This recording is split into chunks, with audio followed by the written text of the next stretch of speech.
जब से आशीष और स्वाति की शादी हुई थी, वो रोजाना ही आशीष को टिफिन में तरह तरह का टेस्टी टेस्टी खाना पैक करके देती थी।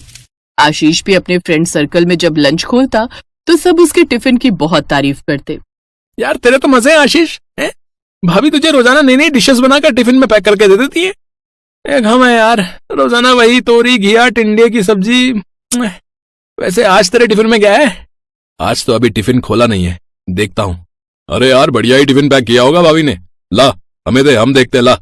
आशीष के दोस्त उसका टिफिन अपने हाथ में पकड़ लेते हैं। अरे वाह, भरवा भिंडी और मलाई कोफ्ता, साथ में चटनी और सलाद भी।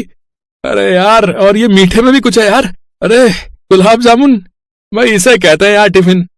आशीष के सभी दोस्त ऐसे ही थे, हंसी मजाक करने वाले और खूब मेल मिलाप से एक दूसरे के साथ मिलजुल कर खाने पीने वाले, जैसा कि अक्सर होता है। सबने एक साथ अपने टिफिन खोल लिए और लंच करने लगे। तभी आशीष के मोबाइल पर स्वाति का मैसेज आता है, जिसमें वो आज के टिफिन के बारे में पूछ रही थी। आशीष भी प्यारा सा इमोजी बना देता है। स्वाति और आशीष के बीच बहुत प्यार था। दोनों की 6 महीने पहले ही लव मैरिज हुई थी। घर में भी सब स्वाति को बहुत प्यार करते थे। स्वाति ने शादी के बाद सबके दिलों में अपनी एक अलग जगह बना ली थी।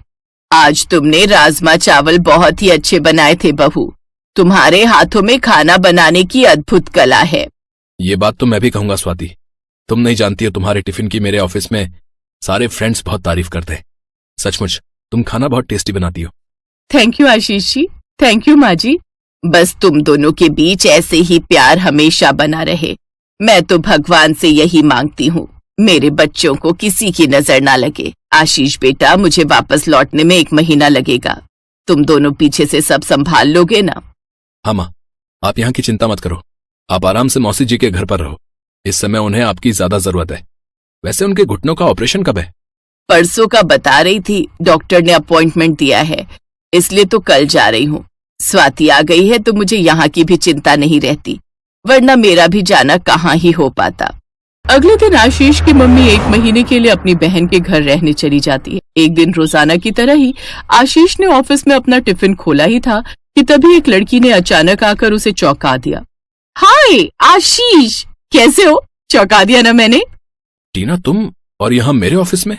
मेरी यहाँ जॉब लग गई है। मुझे पता था कि तुम यहाँ काम करते हो, इसलिए तुम्हारा पीछा करते करते मैं भी यहाँ आ गई। तुम्हारी मजाक करने की आदत अभी नहीं गई। वैसे सच कहूं तो तुम्हें अचानक इतने समय बाद देखकर मुझे बहुत अच्छा लग रहा है। आओ बैठो ना, मैं बस लंच करने ही लगा था। टिफिन देखकर भूख तो मुझे भी लगाई है। वैसे क्या लाए हो टिफिन में?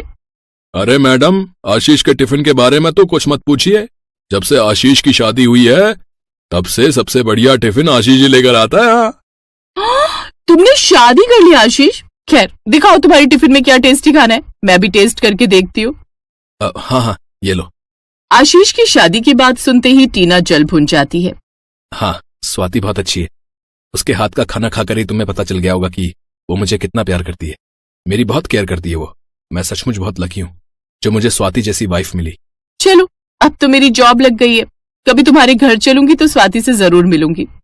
टीना आशीष को काफी सालों से प्यार करती थी, पर पिछले 4 साल से वो अपने घर दूसरे शहर में वापस चली गई थी। अब 4 साल बाद वापस आई थी। आशीष और स्वाति की मुलाकात भी 2 साल पहले ही हुई थी। टीना को आशीष का अपनी वाइफ की तारीफ करना पसंद नहीं आ रहा था। वो अभी भी आशीष को मन ही मन प्यार करती थी। वो चाहती थी कि आशीष स्वाति को छोड़कर उससे शादी कर ले, इसीलिए वो एक प्लान बनाती है। आशीष टीना को स्वाति से मिलवा चुका था। एक दिन आशीष जब ऑफिस में था तो टीना ऑफिस से जल्दी निकल गई और सीधा आशीष के घर पहुंची। टीना तुम आओ ना। हाँ स्वाति, मुझे आना पड़ा। वो क्या है ना, मैं थोड़ी बहुत एस्ट्रोलॉजी और ज्योतिष के बारे में जानती हूँ, इसलिए मैं फेस रीडिंग भी कर लेती हूँ। पिछली बार जब आशीष ने मुझे तुमसे मिलवाया था तो मैंने तुम्हारा चेहरा पढ़ लिया था। स्वाति, आने वाले 15 दिनों के बाद तुम्हारे और आशीष के बीच में एक बहुत बड़ा झगड़ा होने वाला है, और मुझे ये कहते हुए बहुत बुरा लग रहा है कि वो झगड़ा तुम दोनों के रिश्ते को हमेशा के लिए खत्म कर सकता है, क्योंकि वो लड़ाई की बात तलाक तक पहुंच जाएगी। नहीं नहीं, ऐसा नहीं हो सकता। मैं आशीष जी से बहुत प्यार करती हूँ। कोई तो उपाय होगा जो इस अनहोनी को रोक दे।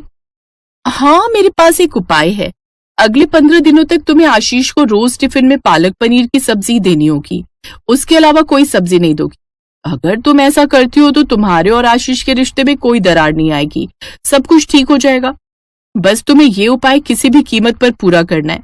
भले ही कोई मना क्यों ना करे, कितनी भी लड़ाई क्यों ना हो जाए, जीवन भर अलग होने से अच्छा है कुछ दिनों की लड़ाई हो जाना। और हाँ, याद रहे, मैंने तुम्हें ये सब बताया, ये बात तुम किसी से मत कहना, वरना तुम्हारी सारी मेहनत बेकार हो जाएगी। टीना ने स्वाति को बुरी तरह से डरा दिया था। टीना की ट्रिक काम कर गई और अगले दिन से स्वाति ने आशीष को टिफिन में रोजाना पालक पनीर पैक करके देना शुरू कर दिया। 1-2 दिन तक तो आशीष ने जब ऑफिस में टिफिन खोला तो सबने बहुत तारीफ की, पर धीरे धीरे जब रोजाना ही टिफिन में पालक पनीर निकलने लगा तो आशीष भी हैरान रह गया। अब तो दोस्त भी मजाक उड़ाने लगे। ओ यार, क्या बात है यार आशीष, पालक का खेत खरीद लिया है क्या भाई? क्या है ना, भाभी जी तो रोजाना ही टिफिन में पालक पनीर की सब्जी देने लगी है। अरे पालक के खेत के साथ साथ मुझे तो लगता है आशीष ने पनीर की दुकान भी खरीद ली है भाई, तभी तो रोजाना पालक पनीर बनता है। वरना भाभी जी तो तरह तरह की सब्जियां टिफिन में पैक करके दे देती थी। आशीष, इन सबको बोलने दो, पर स्वाति की यह हरकत मुझे भी अच्छी नहीं लग रही है, तुम्हें उससे बात करनी चाहिए। उस दिन आशीष ने अपने ऑफिस के दोस्तों की बात का सारा गुस्सा स्वाति पर निकाल दिया। तुम्हें क्या हो गया स्वाति? ये तुम रोज रोज टिफिन में पालक पनीर क्यों देने लगी हो? तुम कुछ और क्यों नहीं बनाती? ये सब क्या चल रहा है? वो ऐसे ही बस, और कोई सब्जी बनाने का मन ही नहीं करता। आजकल पालक अच्छी आई हुई है ना, तो मैंने सोचा। पता नहीं क्या क्या सोचती रहती हो, मुझे तो लग रहा है तुम्हारा दिमाग खराब हो गया है। मुझे कल दूसरी सब्जी बनाकर देना, वरना मैं दोपहर का खाना नहीं खाऊंगा। अगले दिन आशीष ने सोचा कि शायद स्वाति आज टिफिन में कुछ नया देगी, पर जैसे ही आशीष ने टिफिन खोला फिर से वही पालक पनीर उसने टिफिन में देखा। अब तो आशीष का चेहरा गुस्से से लाल हो गया। उसने जल्दी से टिफिन बंद किया और बैग में छुपा कर रख दिया। दोस्तों को उसने बहाना कर दिया कि वो आज टिफिन नहीं लाया है क्योंकि स्वाति की तबीयत ठीक नहीं है।